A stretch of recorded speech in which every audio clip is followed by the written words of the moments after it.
Pada 28 Mac 2025, seluruh warga kerja yang terdiri daripada guru dan kaki tangan telah menerima satu kejutan yang manis dari para pentadbir.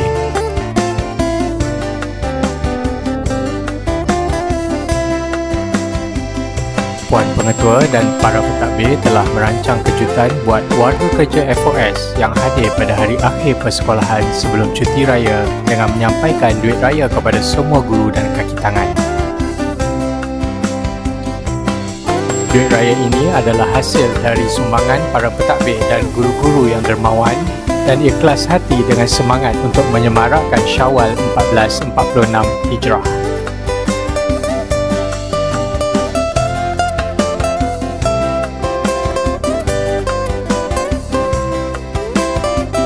Inisiatif ini merupakan kesinambungan daripada penyampaian duit raya kepada para pelajar pada 27 Mac 2025.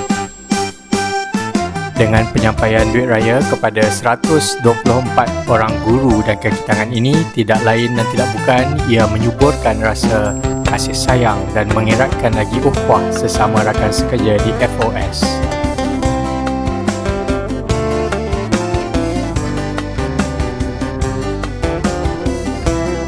Dengan kejutan kecil ini, semoga seluruh warga kerja FOS akan menjadi lebih gembira dan bersemangat menyambut Syawal.